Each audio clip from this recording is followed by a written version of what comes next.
Great shots from Copter 4. On the first news quiz, we called prefix 377. That's 377, and there was a wrong answer when we called that number. Surviving the drive is the answer to the quiz. Remember it, we may call you tomorrow. You know, in 40 years, a lot has changed in the world, in the nation, in Denver, and right here in television news. News 4 has been really lucky to have someone who has seen those changes, someone who's never been lured away by the brighter lights on a bigger set elsewhere. But in about an hour, Bob Palmer will say his final goodbye. But before he goes, we want to share with you some comments Bob has made over the past month about the changes he's seen in television and the impact television news has made on your life. When I decided at the age of 16 or so that I was going to be a TV reporter, I thought it sounded like a wonderful way to spend your life.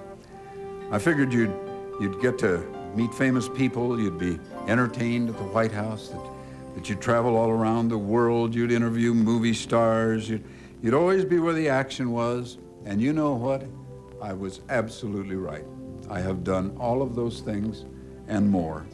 And for the life of me, I don't understand why every kid in America doesn't want to be a TV reporter.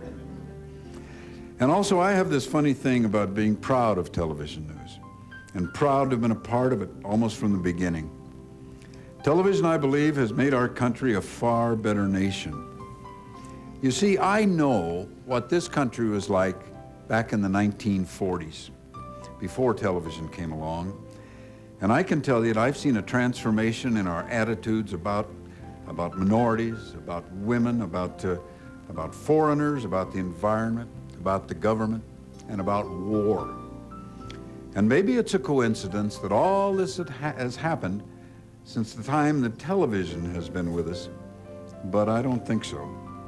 It's my opinion that for generations, Americans read about injustice, and they read about cruelty and suffering, but nothing ever actually changed until television news brought it right into our living rooms. And prior to that, people never saw the soldiers die. They never heard the babies cry. They never saw what life was really like in a slum or a ghetto or on a battlefield. Television's highest power, said Reuven Frank, is to create an experience.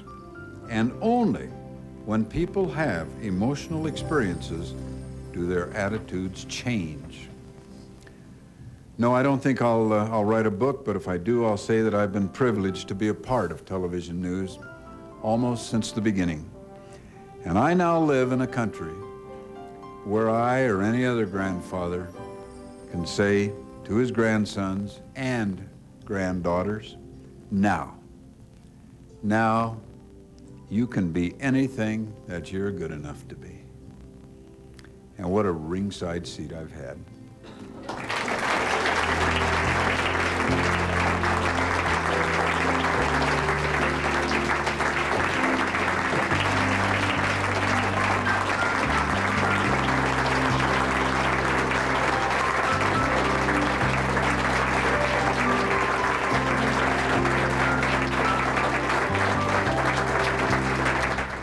And what a narration he's given us along the way. He should be coming back here about once a month to give us that speech. Wouldn't that be great? TV News has been lucky to have him be a part of it. Bob's friends and family are starting to gather in the studio. Bob just walked in a couple of minutes ago. This is a bittersweet evening for us. It's going to be a tough hour for me coming up in the next hour, but I'll have a few short things to say to Bob then, and I don't know how I'm going to get out my 20 years worth of Bob. We'll just have to see how that one unfolds. Well, you said it so well the other day. You said it's hard to imagine News 4 without Bob. It's hard to imagine TV news in Denver without Bob. So, Bob and Stephanie and News 4 at 5 coming up next. Stay with us.